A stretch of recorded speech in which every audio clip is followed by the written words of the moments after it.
My mom wanted me to be a truck driver because that would mean I would make $24,000 a year if I went to Truck Masters, and that would be twice what my father made.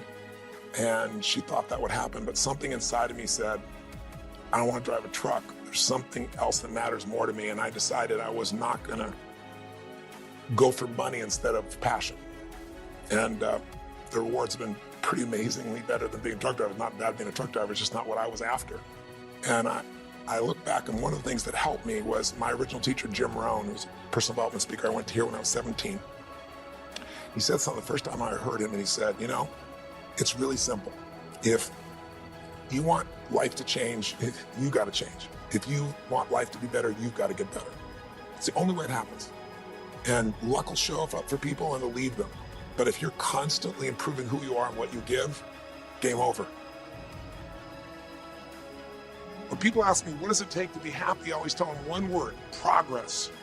Progress equals happiness. Even if you're not where you want to be yet, if you're on the road, if you're improving, if you're making progress, you're going to love it. You're going to feel alive. On the other hand, it doesn't matter how successful you are. If you stop growing, you start dying inside.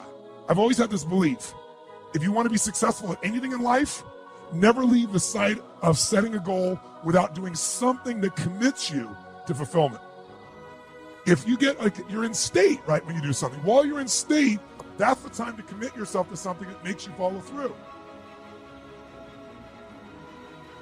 So I'd call somebody up, I'd schedule something, I'd walk in the next meeting, I'd sign up for the class, I'd enroll the guy that was going to mentor me, I'd set the meeting with a mastermind of people I met. I did something so that whatever I committed to, there was something when I went home that would pull me there. It's structured.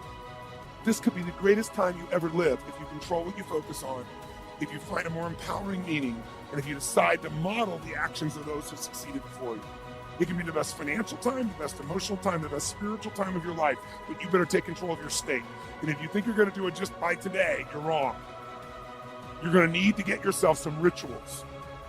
Right now, every one of you in this room is controlled by your rituals. I don't just mean this one. I mean every morning you get up. I know your body. I can look at your body right now, and I can guess your rituals. Some of you, your rituals to work out 5 times a week, I can see it clearly. 4 to 6 times a week, it's obvious. Because you couldn't look like that if you didn't do that. Some form of workout. I don't care if it's walking, lifting, whatever. Some of you, it's obvious that lifting weights is part of it. You can see by that man's muscles. I know what his rituals are, because your life comes from your rituals. If you don't develop the ritual, you're kidding yourself. How many agree with me on this? Raise your hand and say, I. And there are rituals that put you in state, and there are rituals that take you out of state. But if you've got that focus, the target, and you got the toolbox, and you're still not getting what you want, it's because you got inner conflicts. That's the third pillar. You've got to resolve your inner conflicts. Because that, as I try to explain to you, 80% of success in anything is your psychology, and 20% is the mechanics. So those inner conflicts are when you take 2 steps forward, you pull 3 steps back, right? When you say, boy, I'm totally committed to this, but you don't follow through. This is my expertise, the why guy part. Why?